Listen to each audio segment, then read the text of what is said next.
Tunaposherehekea Easter inaitwa Pasaka. Ni wakati wa kukumbuka kifo cha Yesu.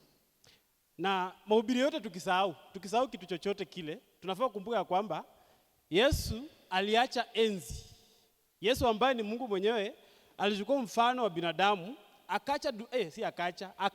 Mnipigie makofi akaja duniani. Akaja duniani ili atuokoe sisi wenye dhambi.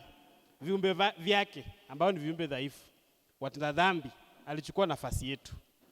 Wagalatia wanaambiwa kwamba Yesu alivumilia hata kifo cha aibu. Na ni vizuri tukumbuke hicho kifo cha mtu wa miaka 33.5 ambaye alisulubiwa saa 6. Na wakenda Yesu hakunawa mawingu, ilikuwa jua inawaka bila nguo. Baada ya kuteseka kwa Yesu saa 11 asubuhi kwa sababu yako na mimi. Warumi wanaambiwa kwamba wakati tulikuwa bado watenda dhambi, Warumi 5:8, ya kwamba wakati tulikuwa bado tunafanya dhambi, while we were still sinners, wakati tulikuwa watenda dhambi wabaya sana, Yesu alitufia msalabani. Wakati wewe bado ulikuwa jambazi, hata wakati maybe sasa bado unafanya ujambazi chini ya maji, Yesu bado alikufia wakati ulikuwa bado watenda dhambi. Na Yesu alipokuwa akienda akasema, sitawaacha kama yatima, sitawaacha kama watu ambao hamna mbele wala nyuma, bali nitawaachia msaidizi ambaye atawachunga, atakaa nanyi na atawapa nguvu kufanya kazi nyingi. Kwa hivyo Yesu akaanzisha kanisa ambalo ni kanisa lingefaa kuongozwa na Roho. Kanisa ambalo lingefaa kuongozwa na Roho Mtakatifu, kwa kizungu inaitwa Pentecostal Church. Ukienda huko kwetu wanasema ni kanisa ya pende. Kanisa ya nini? Ya pende. Kanisa ya pende huko kwetu ni kanisa ya ngoma. Lazima mkuwe na kama ngoma 13 hivi, kadogo kubwa zikiendelea. Ni kanisa za kiroho. Sijui kama yetu ni ya kiroho. Kanisa yetu ya kiroho ama ya kimwili. Tunafaa kuwa katika kanisa la kiroho. Na ndio maana leo tunaongelea topic inaitwa Pentecostal Church. Kanisa la Kipentekote ama kanisa la kiroho. Kanisa la Kipentekosti, kanisa la Kipentekote, kanisa la kiroho, Pentecostal Church. Katika classification ya makanisa kwa mambo ya Roho Mtakatifu, tuko na kanisa aina 3. Tuko na kanisa la Kipentekosti ama Pentecostal Church classical, ambayo inasema ya kwamba Roho Mtakatifu huja baada ya mtu kuokoka. Kuna ile infilling, unapokea Roho Mtakatifu, alafu ukikaa unaenda unabatizwa, unajazwa Roho Mtakatifu na unafanya kazi ya Mungu kupitia msaada wa Roho Mtakatifu. Hiyo ni aina ya kwanza ya classification ya kanisa kwa Upentekosti. Kuna aina ya pili ya Kipentekosti inaitwa Charismatic Pentecostals. Wanasema hao Charismatic Pentecostals wanasema Roho Mtakatifu tayari yupo. Mtu akiokoka tu anapata Roho Mtakatifu, na maybe Roho Mtakatifu anaenda akiongezeka katikati yao. Kama umeitwa na talanta fulani, umeitwa na kipawa fulani, ukiitwa kuwa pastor, Roho Mtakatifu anaongezeka kwa hiyo huduma. Na kuna wengine wanaitwa neo charismatic ambao wanasema Roho Mtakatifu haufai ukiokoka tu hivi, hakuna mambo ya infilling. Hakuna mambo ya kujazwa na Roho Mtakatifu. Hakuna mambo ya kuongezewa Roho Mtakatifu. Roho Mtakatifu anaingia mara moja. Kitu ambacho unafaa kufanya ni kuongeza practice ya vitu zenye unafanya. Lakini tuachane na hizo. Hizo ni theories. Kwa hizo zote 3 tunafaa kujua kwamba the denominator, kwa hesabu yenye ilikuwa na namba moja juu ingine chini inaitwa fractions, ya chini ni common, ya kwamba kanisa la kisasa linafaa kuongezwa Roho Mtakatifu. That's a Pentecostal church. Kanisa ya kisasa inafaa kuongezwa Roho Mtakatifu. Na Yesu aliwaambia mkae pale Yerusalemu, msiende mahali popote mpaka siku ambayo nitawapea huyo msaidizi ambaye atawapa nguvu ya kufanya kazi tofauti tofauti. Kazi ya maana ambayo aliwaambia watafanya ni kuwa mashahidi wake kuanzia Yerusalemu, Judea, Samaria, hata mwisho wa nchi, baada ya kupewa Roho Mtakatifu. Na hii ingefaa kuwa kuongozwa kwake si kwa akili za binadamu, lakini ni kuongozwa na Roho Mtakatifu.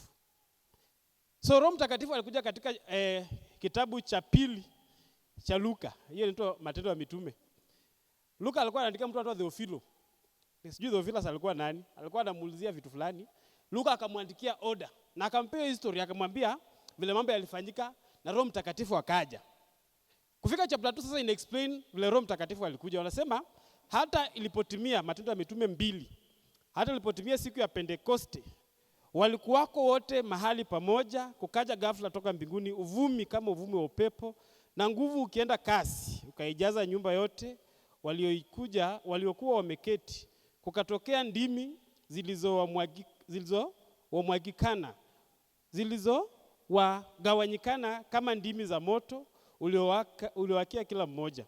Wote wakajazwa Roho Mtakatifu, wakaanza kusema kwa lugha nyingine kama Roho alivyowajalia kutamka. So hii ni siku ya Pentecost, wakati Roho Mtakatifu aliwashukia. Na inasemekana walikuwa wote kwa room moja, watu kama 120. Sijui kama wakati walikuwa wameanza kuhesabu ladies. Kitambo kwa Wayahudi, wadada wako wanahesabiwa. So inawezekana walikuwa watu 120 wanaume. Na hiyo siku wakasikia upepo, uvumi, Roho Mtakatifu akawashukia. Na kitu ya kwanza yenye ilifanyika, waliongea kwa ndimi. Na watu wakaanza kuwakejeli. Iko wengine wakasema, hii watu wamekunywa pombe.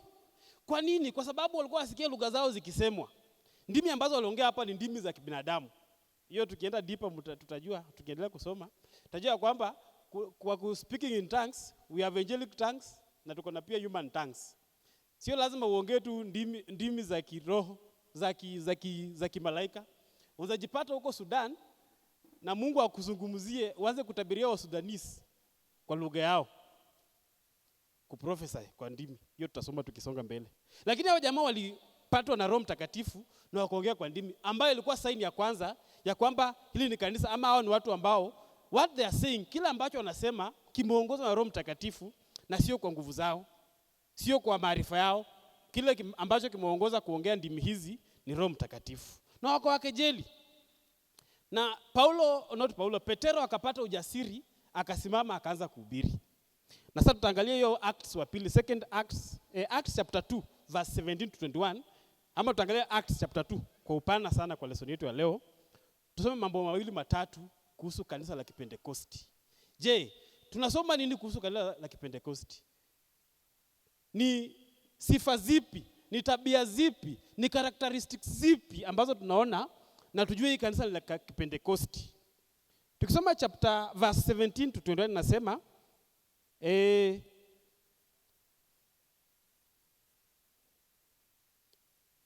tuanze 14. Lakini Petro akasimama pamoja na wale 11. Akapaza sauti yake akawaambia, enyi watu wa Uyahudi na nyinyi wote mkao Yerusalemu, lijueni jambo hili, mkasikilize maneno yangu. Sivyo mnavyodhani, watu hawa hawakulewa, kwa maana ni saa 3 ya mchana. Lakini jambo hili ni lile lililonenwa kwa kinywa cha nabii Yoeli. Itakuwa siku za mwisho, asema Mungu, nitawamwagia watu wote roho yangu, na wana wenu na binti zenu watatabiri, na vijana wenu wataona maono, na wazee wenu wataota ndoto. Naam, na siku zile nitawamwagia watumishi wangu waume na wanawake roho yangu, nao watatabiri. Nami nitatoa ajabu katika mbingu juu na ishara katika nchi chini, damu na moto na mvuke na moshi.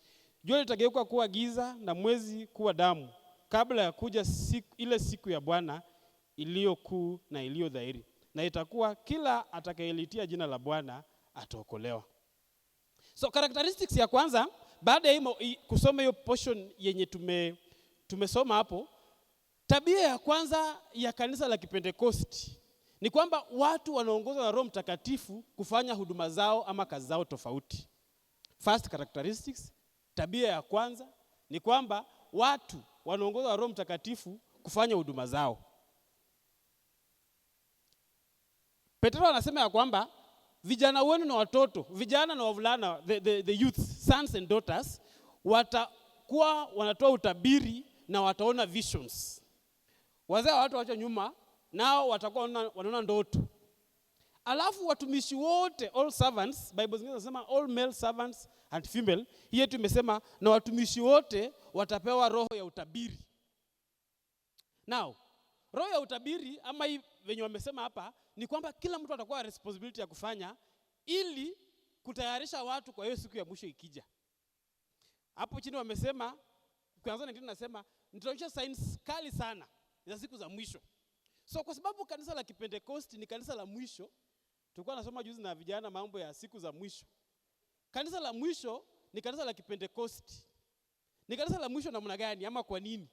Ni kanisa ambalo litakuwa linawatayarisha watu ili kujipanga kwa kuja kwake Yesu Kristo. Kuja mara ya pili.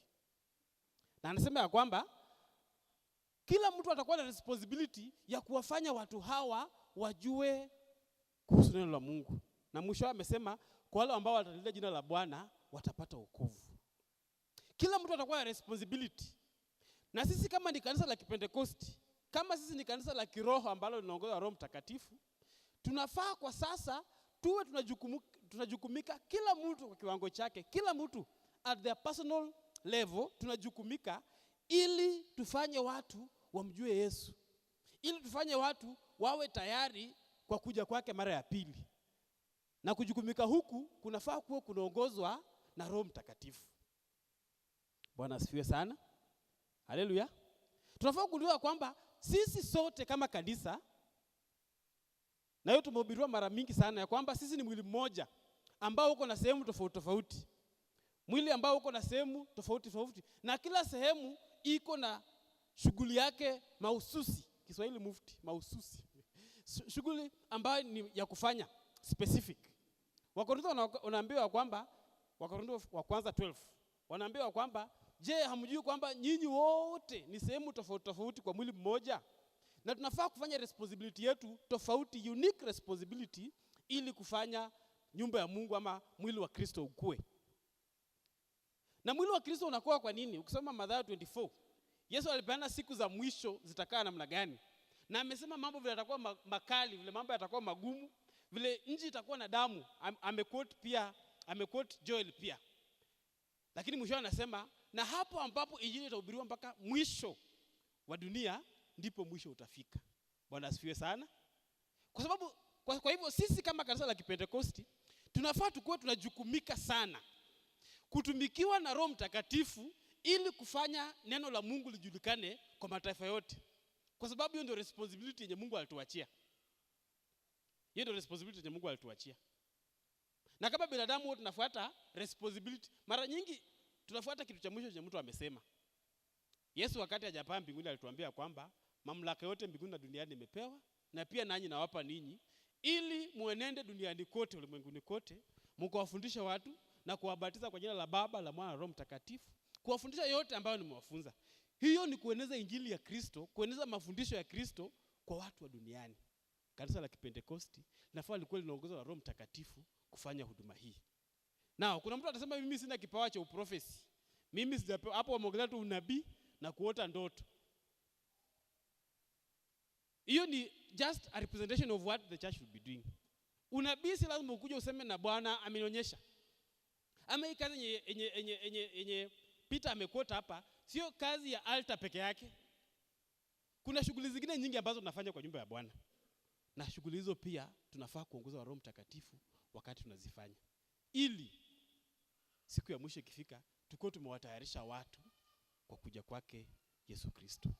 Bwana asifiwe sana. So nafasi ya wakati wa kujiuliza. Sisi tunasema tumejazwa na Roho Mtakatifu. Ama tunasema sisi ni kanisa la kiroho. Tunaenda around tukikejeli kanisa zingine useme wana roho. Sisi tuko na roho. Ama useme wana power. Hii kanisa yetu ni ya power. Tunaongozwa na Roho Mtakatifu. Je, unafaa kujiuliza, huyo Roho Mtakatifu ambao una proclaim wako ndani yako, anakuongoza kutimiliza kazi ya Mungu? Kwa sababu Yesu hakutuacha tufanye shughuli zingine. Mbati huwa anasema, ametoka Pastor Mbati, huwa anasema hii mambo mengine Mungu atatuzidishia. Anasema hivyo, anasema hii mambo ya mashamba, magari, kila kitu utajiri Mungu atatuzidishia. Lakini lazima kwanza tufanye jukumu lake la kwanza. Lazima tujukumike. Tukienda kwa mambo ya utabiri kidogo, ile iko kwa Daniel hapo tumaisoma kila mtu. Ile Nebukadnezar aliona hiyo utabiri.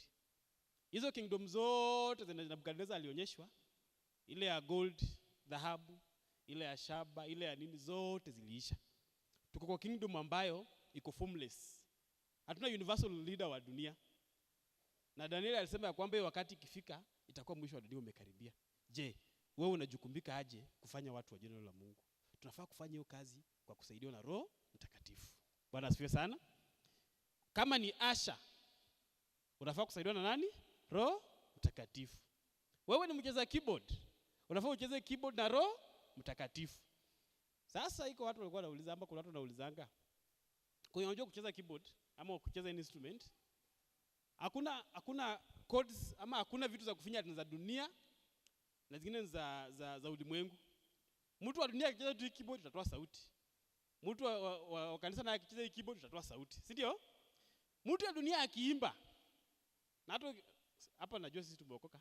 Lakini watu wengi ukisikia, ukienda kwa playlist yao ya kwa simu, za dunia ziko mingi na unapenda anaweka repeat mode nyimbo za dunia. Sababu unaona za Mungu ni kama azibambi. Wacha nisiulize swali. Lakini nikiuliza wangapi wako na nyimbo zetu za kwaya?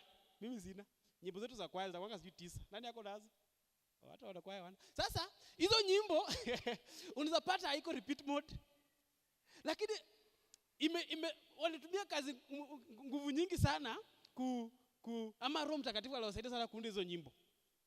Tunafaa kujukumika kwa majukumu yetu tofauti tofauti. Iwe kwaya, iwe praise, iwe ushering, iwe evangelism. Tusitumie nguvu zetu. Bwana asifiwe sana. Haleluya. Unafaa ujiulize. Na mimi napenda nikifunza ama nikifundisha, usione hiyo message ni ya jirani, jiulize wewe mwenyewe. Je, naongozwa na Roho Mtakatifu mimi vile niko? Naongozwa na Roho Mtakatifu kufanya kazi ya Mungu? Je, mimi ni kanisa la kiroho? Kwa sababu pia sisi ni kanisa. Hamjui kwamba nyinyi ni hekalu la Bwana? Hiyo ni Wakorintho wanaulizwa. Kwa sababu sisi ni hekalu la Bwana, je, tuongozwa na Roho wa Mungu? Sisi ni kanisa la Kipentekoste. Kabla hujaamba KG Daraja, useme kanisa haina power. Pastor wao hata afanye kwa microphone. Hana power. Kabla hujaamba, jiulize wewe mwenyewe uko na power. Kwa sababu Yesu vile alikuja ama vile alituacha, hakutuacha ati tupewe power ama tutegemee power ya mtu mwingine. Bwana asifiwe. Haleluya. Wewe mwenyewe jiulize. Uko na hizo nguvu? Kama uko nazo, je, za kusaidiaje kutimiliza kazi ya Bwana? Kwa sababu kanisa la kiroho. Na kanisa la kiroho si lazima ikuwe very active. Hata si lazima ikuwe dull. Hatuna definition ya kusema ati hii vile wana behave ndio kanisa la kiroho. Sababu ni maenda mahali pengine siwezi sema ni wapi. Kanisa za huko ni za kiroho, wasalimiangi watu. Ukitaka kupeleka hivi kwa kwambia asante. Ukitoka unafagia nyumba, tulikuwa tumeenda mission huko siku nyingine. Wanafagia nyumba, wanapanguza viti kwa sababu umeleta roho chafu. Kwa sababu ni kanisa la kiroho. Je, wewe roho yako ambaye Roho Mtakatifu wa Mungu anakusaidia kutimiliza kazi ya Mungu? Hiyo ndio swali tunafaa kujiuliza. Hatufai kuwa na jukumu lingine bali kutimiza kazi ya Mungu kwa kusaidiwa na Roho Mtakatifu. Na tunafaa kujua kwamba watu wanaweza fanya vitu kwa kutumia nguvu zao. Manabii wa uongo wanaweza hubiri uongo na nguvu kabisa kwa kutumia nguvu zao. Tumekuwa soma juzi Petro 1:2-3 seconds. Na tumeona hapo majamaa wanapindua neno la Mungu ili kuwanufaisha, ili kujifaidisha wenyewe. Wanaweza fanya hivyo. Lakini wewe ndio uko na impact. Wewe ndio uko na impact.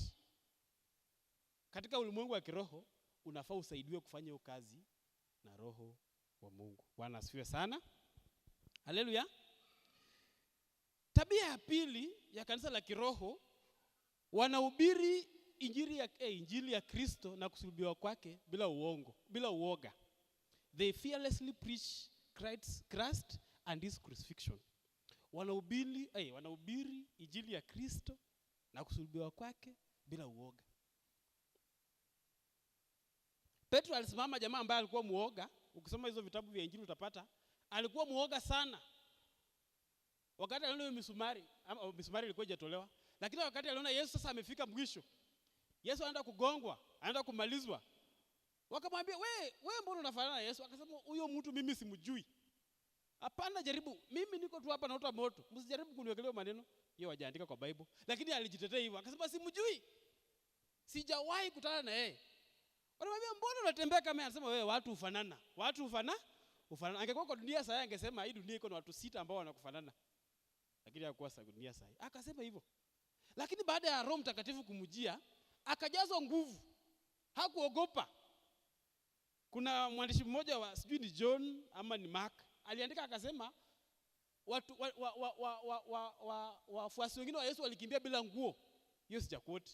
Walitoroka wakati wanaona jeshi la Kiroma limekuja kuchukua Yesu. Walitoroka bila nguo. Mbio ambayo si mbio ya ajabu. Lakini hapa hao 12 hapa sasa wameongeza uja mmoja baada ya mwingine kujiua. Alikuwa amekufa, Judas alikuwa amekufa, alikuwa ameongeza mfuasi mmoja. Na Peter akasimama na akasema haya maneno: enyi waume wa Israeli. Hiyo ni verse 22. Sikilizeni maneno haya. Yesu wa Nazareti, mtu aliyedhihirishwa kwenu na Mungu kwa miujiza na ajabu na ishara ambazo Mungu alizifanya kwa mkono wake kati yenu, kama ninyi wenyewe mnavyojua. Mtu huyo alipotolewa kwa shauri la Mungu lililokusudiwa na kwa kujua kwake tangu zamani, ninyi mkamsulubisha kwa mikono ya watu wabaya, mkamuua, ambaye Mungu alimfufua akiufungua uchungu wa mauti, kwa sababu haikuwezekana ashikwe nayo. Kwani nimeanza kuzeka? Sioni vizuri ama nini? Sasa hapa jamaa ambaye alikuwa muoga, ambaye alitoroka wanajeshi, akasema mimi simjui, anawakondem hawa jamaa mbele yao, anawaambia nyinyi watu wanaume wa Israeli, sikizeni. Nguvu ambazo tuko nazo ama roho ambayo tunaongelea, Roho Mtakatifu ambayo tuko naye, amekuja kwa kupitia kwa ahadi ambayo Yesu Kristo alitupea. Yesu yupi?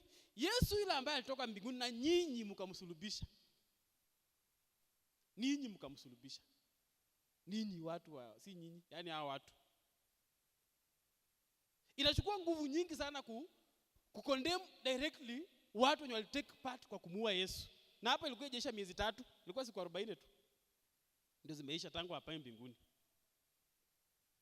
Siku 50 tangu afufuke. Alitumia nguvu kuhubiria. Na akatumia unabii ambao Daudi alikuwa amesema ya kwamba na Bwana wangu and my Lord said to my Lord, Bwana wangu akamwambia Bwana wangu ya kwamba ameketi mkono wa kuume wa Bwana mpaka adui zake watakapowekwa chini ya miguu yake. Hiyo mkipata nafasi mtasoma. Na baada ya kuhubiri hiyo message, ikachoma roho za watu sana. Wakamuuliza, na tufanyaje? Akawaambia, tubuni. Na hiyo siku watu wakabatizwa baada ya kuokoka watu 3,000. Watu 1,000 ngapi? 3. Kanisa la kiroho, hiyo ndio main purpose. Hakuna kitu kingine. Inafaa tuko tunangangana vile tutahubiria watu kuhusu kufa kwa Yesu bila uoga. Yesu akiambia wafuasi wake kwa Yohana anasema ya kwamba kama mimi nilitengwa, mimi niliteswa, pia ninyi mtateswa. Na anasema Baba naombea ya kwamba usiwatoe ulimwenguni humu, lakini uwape neema, uwape nguvu ya kukaa ulimwenguni humu. Sisi tuko duniani. Sijui kama tutateswa sana kwa sababu ya injili. Sijui. Maybe tutateseka tu mateso common. Mateso ya uchumi yenye watu wengine pia wanateseka. Mateso ya kukosa pesa yenye wengine wanateseka. Lakini Yesu alikuwa anataka mateso yetu yakuwe zaidi ya hayo. Tuteseke kwa sababu ya injili. Hao wafuasi wa Yesu kuna wakati walishikwa. Ukisoma Acts chapter 5. Walishikwa wakawekwa ndani. Na walikuwa Sanhedrin ikasema hii watu tuwafanye namna gani? Mwalimu wa Paulo alikuwa anaitwa Gamalieli akasema hii watu achana nao. Kama injili yao ni ya ukweli itadumu. Lakini kama si ya ukweli itaanguka tu. Lakini Sanhedrin kama iliamua tuweze waacha bure. Lazima tuwalime viboko. So wakachukua wanaume. Unajua kuna walikuwa wakubwa kushinda Yesu. So kama Yesu alikuwa 33 akufa, kuna walikuwa 45, kuna walikuwa 40, kuna walikuwa 37. Wakashika wazee wa 37 years. Wako na ndevu. Kwa kile Yesu alikuwa anywangi ndevu sana. Hata ukiangalia kwa TV utapata wanywi ndevu. Wazee wako na ndevu. Wakawekwa chini wakalimwa viboko. Ukisoma Acts chapter 5 verse 40 to 41, tusome kwa hapo tuone. Acts chapter 5 verse 40 to 41 nasema wakakubali maneno yake, nao walipowaita mitume wakawapiga, wakaamuru wasinene kwa jina lake Yesu, kisha wakaacha waende zao. Nao wakatoka katika ile baraza wakifurahi kwa sababu wamehesabiwa kuwa wamestahili kuaibishwa kwa ajili ya jina hilo. Bwana asifiwe sana. Wazao wamepigwa.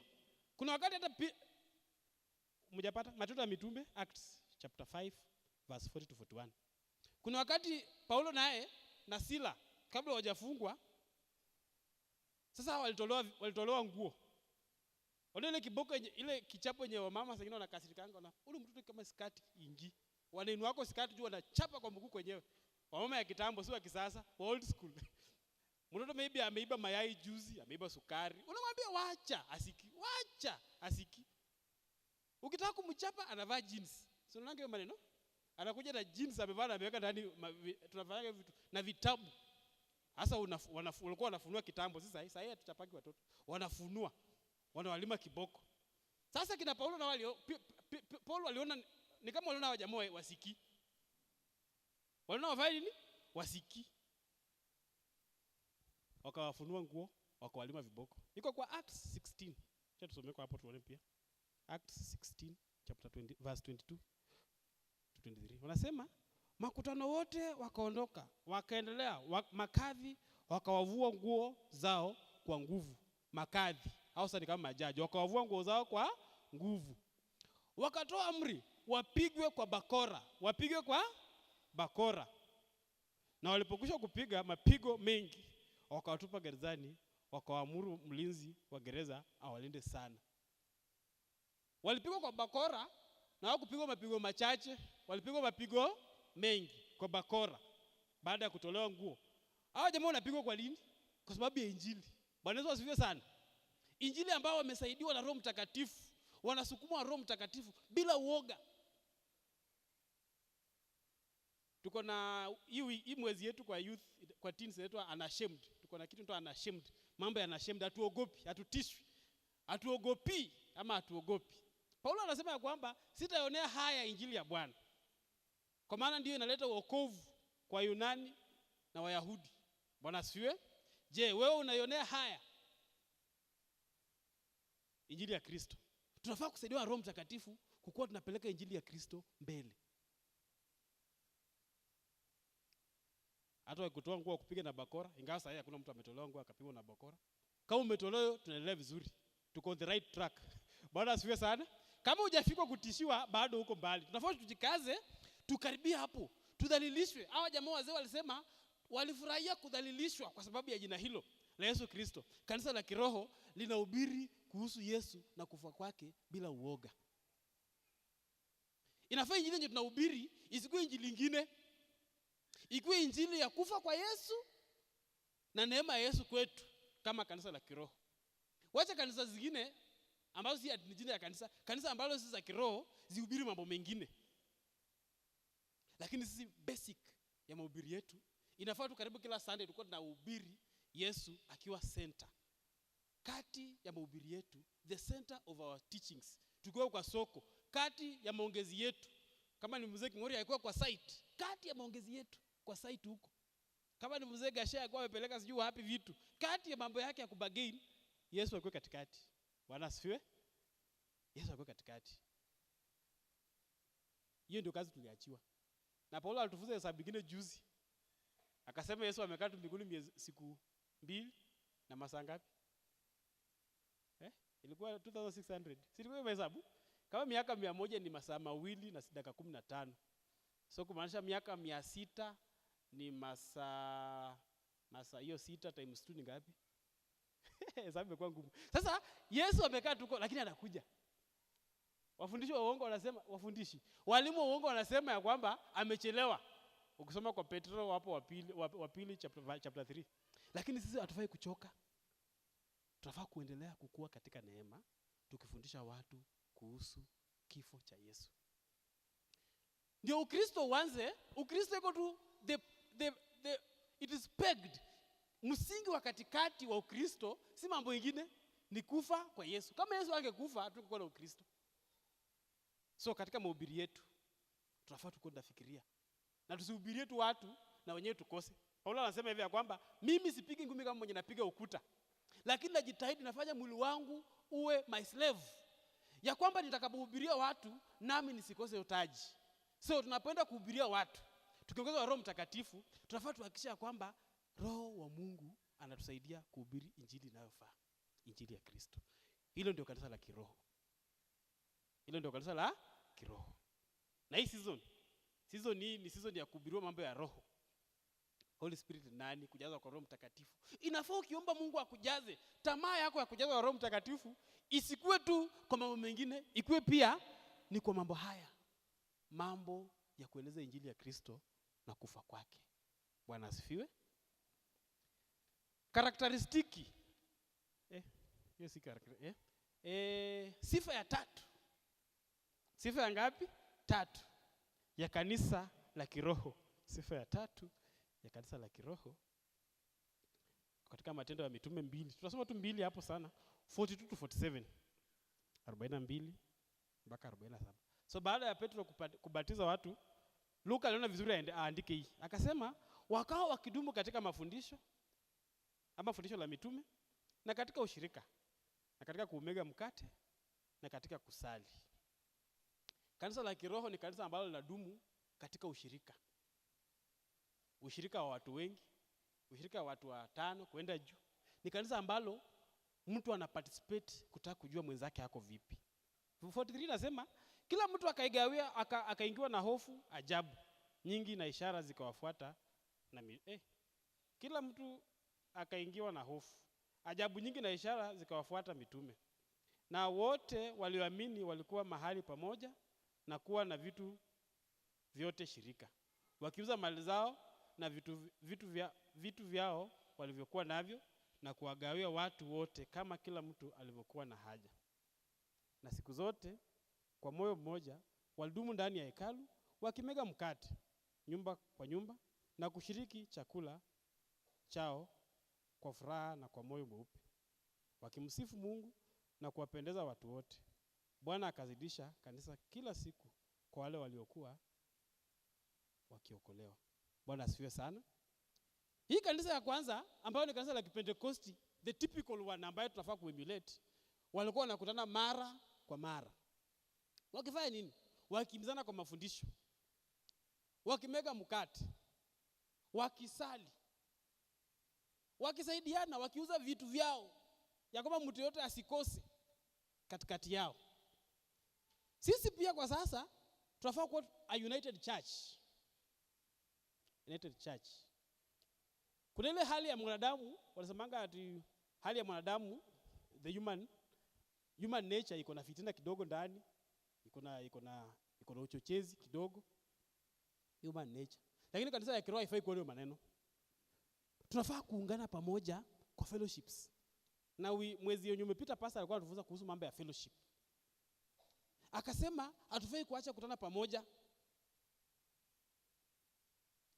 Unafaa ujiulize kama wewe mtu wa kiroho, uko busy sana mpaka upate nafasi ya kushirikiana na wenzako. Wewe ni wa kiroho, wewe. Sio mwingine, wewe. Jitu tumesema hatuambi, sisi wote tuko na power. Jioni mtu wa kiroho, unapata nafasi ya fellowship. Kitu ambacho imefanya fellowship siku hizi hazishiki sana ni hapo mahali pa kuuza mali zetu tugawane. Ingawa hapa hatujambia tuuze, lakini wa kwanza waliuza zao wakagawana, mtu akukosa.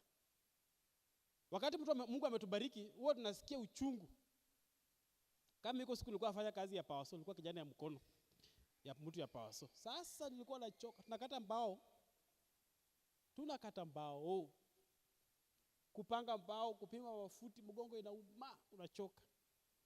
Hiyo pesa kukuambia toa yako pesa upe mtu. Inaweza kuwa ngumu. Hata iko siku nilikuwa fanya mjengo siku nyingine. Foreman anasema wewe koroga. Sasa mko siku ya kuunda hii ya chini.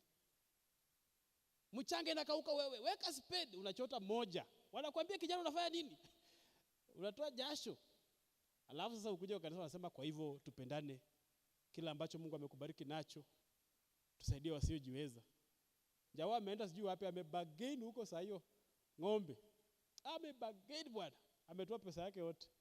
Hapo namwambia kwa hivyo ndugu, tusaidie wasiojiweza. Hiyo ndio kitu nafanya tunakosa kuja fellowship sana.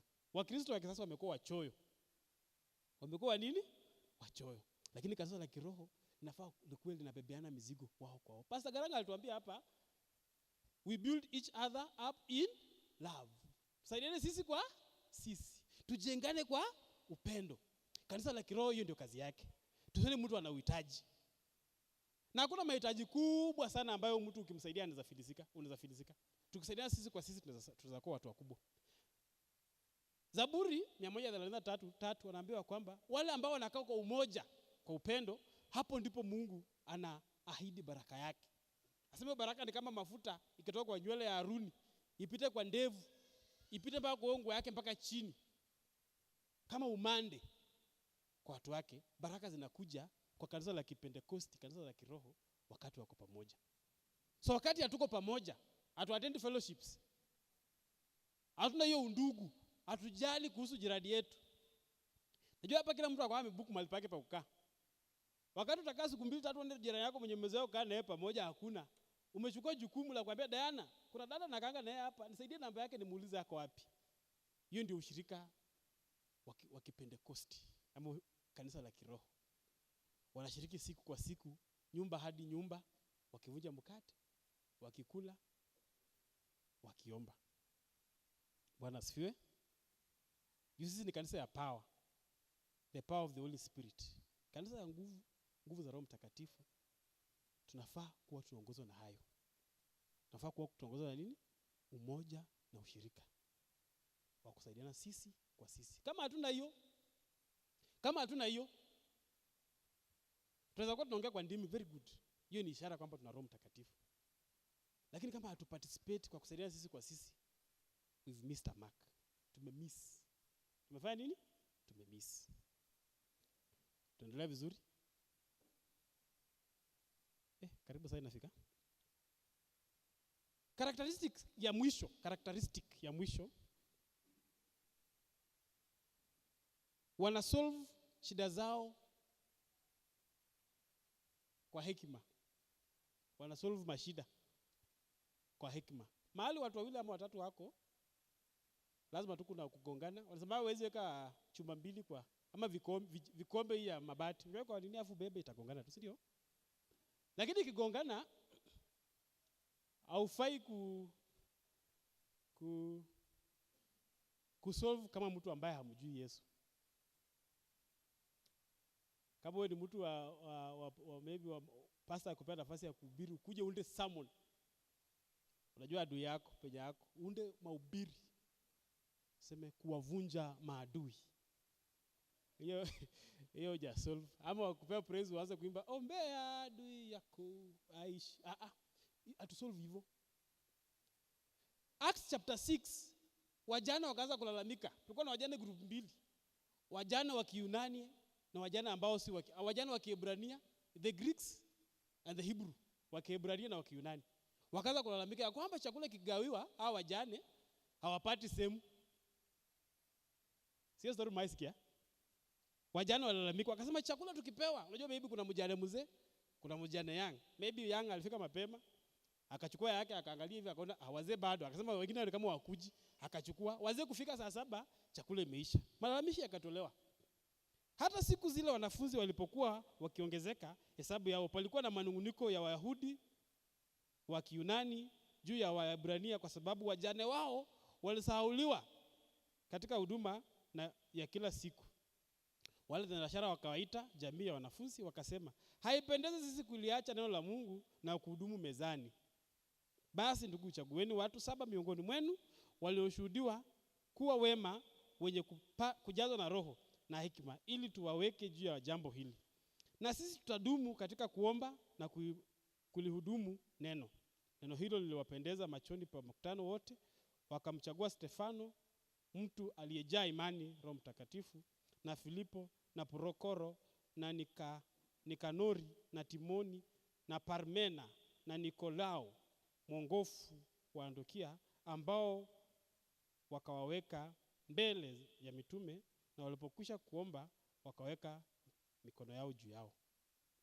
So shughuli hii ambayo ni agawa tu chakula ya kufanya kazi mezani walisolve kwa kupitia maombi. Wao kusema tu wewe kuendeni huko, mlikuwa wapi ukipeana? Iko siku tena kwa Wagalatia 2:11 mpaka 14. Petro alikuwa ametembea kwa Wagalatia na alikuwa anakula nao. Na Wagalatia walikuwa hajatairi. Nilikuwa nauza youth juzi, nikisimama niseme sijatairi, mtasikia mahubiri yangu. Nikisema haleluya, Bwana Yesu na sijatairi. Mimi ni mtu tohara haisaidii. Biblia inasema hakuna haja ya tohara. Mtasikia mahubiri. Wengi wanatingiza kichwa. Sasa mambo ya kutairi ilikuwa mbaya sana tangu kitambo. Na Petro alikuwa ameanza kula nao. Wagalatia 2:11-14. Inasema kwa maana Wagalatia wa kwanza inafaa ikuwe 2, acha tuone kama ni hapa ama ni misquote. Hapo ni Warumi. Wagalatia. Lakini Kefa alipokuja Antiokia na alishindana naye uso kwa uso kwa sababu alistahili hukumu. Kwa maana kabla hawajaja watu kadha wa kadha waliotoka kwa Yakobo, alikuwa akila pamoja na watu wa mataifa. Lakini walipokuja kwao akarudi nyuma, akajitenga huku akiogopa waliotairiwa. Tuendelee. Na hao Wayahudi wengine wakajigeuza pamoja naye, hata na Barnaba pia akachukuliwa na unafiki wao. Tuachie hapo. Paul anasema iko siku Peter alikuwa ameenda kuhubiri huko na alikuwa anakula nao vizuri tu. Lakini watu kadha wa kadha walikuwa hawajakuja na watu walikuwa wametairi. Na hao Wagalatia wenye walikuwa anakula nao walikuwa hawajatairi. So Petro kuona watairi wamekuja akaogopa waliotairi. Waliotairi wanaogopa sana. Wanaogopa ni wazee, anasema wewe umekuwa mzee. Ukitairi wanakuambia hivyo. Tuache na hiyo. Baada ya Paul kuona hiyo maneno, aliconfront issue hapo kwa hapo. Bwana asifiwe. Sisi tukiona issue kwa kanisa kama kanisa la Kipentekosti, tukiona issue tunafanyanga aje? Tunaitana kamkunji. Nasema una vijana wetu. Hao vijana ni watu bure sana. Wanakuja na baisikeli kwa kanisani. Hiyo ni kujifanya. Sasa itakuwa wao kwa gidi. Huyo kijana anakuja na baisikeli na anavaa kofia mbele za Bwana. Sio angeimba tu wimbo bila kuvaa. Hiyo vitu. Brasho mbona anaweka vitu kwa tumbo? Hiyo sasa tuko tunaendelea huko nje. Tukienda nyumbani. Huyu kijana ana heshima. Sema Abedi naye na ufupi yake. Mbona aliongelea mambo kadha wa kadha? Badala ya kusolve shida yenye tuko nayo head on. Shida ya kwanza tumeona ni chakula ilikuwa igawiki vizuri. Walisolve hivyo. Hawakwenda kutafuta panya root. Shida ya pili tumeona hapa na kuna shida zingine nyingi. Tumeona hapa Petro akijitenga na wale ambao wenye wajatairi. Alikuwa faced head on. Kanisa la Kipentekosti ni kanisa la kusolve mashida zao hapo kwa hapo. Sasa junumai kwa praise and worship, natumia tu example ya praise and worship. Siku moja bibi wakwambia wewe umeimba off key na umeimba off beat. Usikie? Natumia nani wenye watakasirika? Mama Peshi na Mama Vero. Usikie Mama Peshi na Mama Vero wamesema Diana aliimba off beat na akaimba off key. Huyo mama hata na upako. Diana akisikia hivyo. Waende waambieko pia Beryl.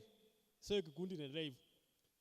Bali akwambia dada uliimba vizuri lakini kuna vitu 2-3 ulikosea. Correction gani ndio itakuwa mzuri? Ya kuambia dada hapo umekosea na hapa na hapa. Kanisa la kiroho apart from kuongea kwa ndimi, kuhubiria watu, kufanya mambo mengine yote, tunashindwanga sana kwa kusolve shida zetu. Tunafaa kusolve shida zetu maturely. Kwa sababu tuko na msaidizi. Huyu Roho Mtakatifu anatusaidia kufanya nini? Kuhubiri peke yake. Anasaidia mpaka kusolve mashida. Hatuwezi kuwa Roho Mtakatifu na tunashindwa kusolve shida. Unasema mimi nimejazwa na Roho Mtakatifu lakini kusolve conflict kwa kanisa hatuwezi. As a Pentecostal church, a church that is led by the Holy Spirit, kanisa ambalo linaongozwa na Roho Mtakatifu, shida haifai kuwa shida kwetu. Iwe shida kubwa sana, kama ya kutairi ilikuwa shida ya nguvu sana. Ya kutairi hiyo ilikuwa moto. Lakini Paul aliweza kudeal na yeye head on. Na kanisa huwa zinaanguka kwa sababu ya mambo nyingi ya chini.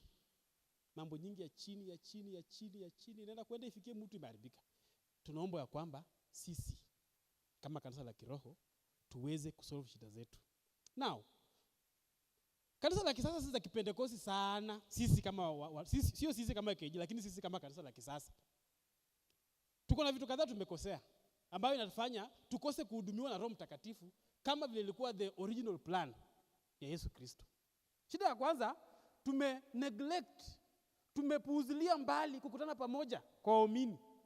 Tumekuwa na shughuli mingi sana. we've neglected the meeting together of brethren. Na hii kukutana pamoja si lazima tukuje tukutanie kanisani. Kukutana, kupeleka maombi kwa mtu. Mtu maybe amekuwa mgonjwa, amekohoa miezi 3. Hakuna mtu anayepita kwake. Na hilo kanisa mimi kwani hawanijui. Kupeleka huduma. Ushirika ni kiongozi tu wa ibada peke yake anapatikana na mhubiri na mwenye nyumba. Ile maneno sijui pastor Mungani alikuja hapa sikina akasema ati sasa ukienda kuhubiri na mvua ianze, alafu sasa unabaki unahubiria watu hayakuna. Mwenye nyumba ametoka, huyu mwingine naye ameenda kuangalia chai. Na tuko wengi. Tunaweza jipanga mpaka tuhudhurie ibada. Jumapili nilisikia pastor akisema last week ndio siku ya kwenda stock. Mimi sijui kama kuna siku nyingine mzuri, lakini tunaweza jipanga mpaka tuhudhurie ibada. Ndio tufanye kazi ya kiroho vizuri, lazima tuhudhurie ibada. Kitu cha pili, we entertain wrong teachings. Kanisa la kisasa badala ya kufundisha kufa kwa Yesu, masai nataka mbio kwa hapa juu. Badala ya kuhubiri kufa kwa Yesu, tunahubiri mahubiri mengine. Timotheo anaambia kwamba siku za mwisho zitakuja ambapo watu watataka kusikia mafundisho ambayo masikio yao ya kizungu inasema they will want to listen to what their itchy ears wants to listen to. Yaani wanataka kusikia kitu chenye masikio yao yanayokuna yanataka kusikia, ingawa Kiswahili niseme hivyo. Kiswahili nasema wanataka kusikia mambo mengi kwa sababu wana masikio ya utafiti, masikio ya udadisi. Acts 2 Timothy chapter 4 and 3. Chapter 4 verse 3 nasema, maana utakuja wakati watakapoyakataa mafundisho yenye uzima, ila kwa kuzifuata nia zao wenyewe watajipatia walimu makundi. Na kwa kuwa masikio yao ni ya utafiti. Yes. Inasema, for the time will come when people will not put up with sound doctrine. Instead, to suit their own desires, they will gather around them a great number of teachers to say what their itching ears wants them to hear. Hakuna kitu tamu kama kuna na masikio. Hivi unasikia vizuri. Injili ya sasa yenyewe tunataka kusikia kama kanisa la kisasa. Tunataka ibada ama mahubiri ambayo yatatusoothe. Yatatufanya tusikie vizuri. Tusikie raha duniani badala ya kuhubiri injili ya Kristo. Wakati tutaanza kusikia mahubiri mengine ambayo si haya, sisi hatutakuwa kanisa la kiroho. Yakobo anaambia kanisa ya kwamba tunaomba, lakini tunaomba kwa sababu ya kujifurahisha sisi. Yakobo chapter 4 inasema tunaomba na hatupati. Kwa nini kuna mvurugano ndani ya kanisa? Ni kwa sababu tunaomba na hatupati. Kwa nini hatupati? Nia zetu za kuomba si nzuri. Nia zetu si nzuri aje? Tunaomba ili tujifurahishe. Biblia Kibukuzi inasema kusala ili kuisangasia. Kujisangasia. Unajua kusangasia? Kuna Biblia Kibukuzi inasemanga tunajifurahisha, tunasangasia mwili. Kwa maombi yetu tunataka tupewe talanta ya uimbaji, talanta ya uhubiri, ili watu wakituona waseme wow, wewe ni baba. Wewe ni prophet. Atupati kanisa la kiroho ama tukui na hiyo kuwa kanisa la kiroho kwa sababu what we strive for, kila ambacho tunataka kwa sababu ya manufaa yetu ya kibinafsi. Kwa hivyo tutafanya aje ndio sisi tuwe kanisa la kiroho? Kitu ya kwanza, tunafaa kurudi kwa upendo wa kwanza. Come back to the first love. Waefeso wanaambia kwamba tuwajua matendo yenu, hiyo ni ufunuo. Nyinyi ni watu wazuri, lakini mmepotea kwa kitu moja, mmesahau ule upendo wa kwanza. Sisi ndio tuwe kanisa la kiroho vizuri, turudi katika upendo wetu wa kwanza. Turudi katika mahali petu pa ibada na kumhudumia Mungu. Huduma ya nyumba ya Mungu haifai kupoa. Ukisoma kitabu cha Walawi, Leviticus, inasema ya kwamba moto haungefaa kuzima. Lazima kuhani angepatikana wa kuwasha moto huo. Wewe huduma ambayo Mungu amekuitia haifai kuzima. Haifai kuna wakati tumepanda tumeshuka kwa sababu maybe ulikuwa na feelings uka break away. Tunafaa kila wakati turudi kwa ibada yetu, tuwashe moto wetu. Kitu cha mwisho, tunafaa kuomba Roho wa Mungu atujaze. Tuongozwe na Roho wa Mungu. Tusiongozwe na maarifa yetu. The infilling of the Holy Spirit. Ya kwamba tukue tumetumbukizwa ndani ya Roho Mtakatifu such that dunia ikituona haituoni sisi, inaona Yesu. Waimbaji wanasema wakini tazama wakuone wewe. Maisikia wimbo? Unifinyange. Nifinyange. Nafaa tuimbe wimbo lakini tuwe tayari ya kwamba Mungu atatusoak in his spirit such that sisi tukitazamwa hawatuoni sisi lakini wanaona Mungu. Tunafaa kumbuka ya kwamba Yesu hakuumba kanisa likuje likae. Yesu hakuanzisha kanisa. Desire ya Yesu si kwamba kanisa likuje likae. Tukue na kanisa vuguvugu, lukewarm, kanisa yenye inaenda tuna dunia, kanisa yenye inafuatisha nia zao kwa nia za dunia. Hapana. Yesu alituita ili tuwe kanisa la kiroho, tuongozwe na Roho Mtakatifu kutimiliza kazi ya Yesu. Na kazi ya Yesu vile tumesema ni kufanya watu wamjue yeye. Kwa hivyo Mungu atusaidie sana ili tuweze kufikiria hatima hiyo. Mungu awabariki.